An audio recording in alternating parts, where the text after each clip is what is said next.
NCP থেকে পদত্যাগ করছেন দলটির জ্যেষ্ঠ যুগ্ম মহাসচিব ডাক্তার তাসনিম জারা। গণমাধ্যমের তথ্য, দলটির হোয়াটসঅ্যাপ গ্রুপে শনিবার সন্ধ্যা 7টার দিকে পদত্যাগের কথা জানান তিনি। তবে কারণ সম্পর্কে এখনও কিছু জানাননি তাসনিম জারা। এছাড়াও এনসিপির যুগ্ম আহ্বায়ক তাসনিম জারার স্বামী খালেদ সাইফুল্লাহ দলটি থেকে পদত্যাগ করবেন বলে জানা গেছে। ব্যক্তিগত কারণে তিনি পদত্যাগ করছেন বলে জানান গণমাধ্যমে। এনসিপির বরাত দিয়ে গণমাধ্যমের সূত্র বলছে, সম্প্রতি এনসিপির জামাতে ইসলামের সাথে জোট গড়ার বিষয়টিও এই পদত্যাগের সাথে সংশ্লিষ্ট। এই বিষয়ে তার ভেরিফাইড ফেসবুক থেকে তাসনিম জারা জানান, একটি রাজনৈতিক দলের প্ল্যাটফর্ম থেকে ঢাকার 9 আসনের সংসদ সদস্য হতে চেয়েছিলেন তিনি।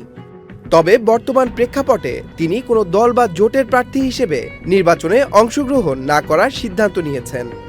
তাই নির্বাচনে স্বতন্ত্র প্রার্থী হিসেবে ঢাকা 9 আসন থেকে অংশ নেবার কথা জানান তাসনিম জারা।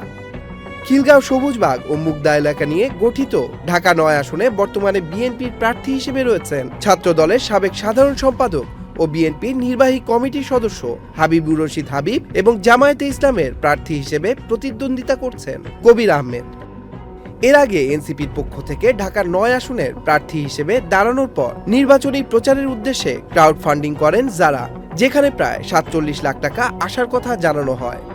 সুনির্দিষ্ট তথ্য প্রমাণ প্রদান ও ভেরিফাই সাপেক্ষে সেই অর্থ ফেরত দেবার কথাও জানান তিনি। Tanmoy Mahmud, channel I.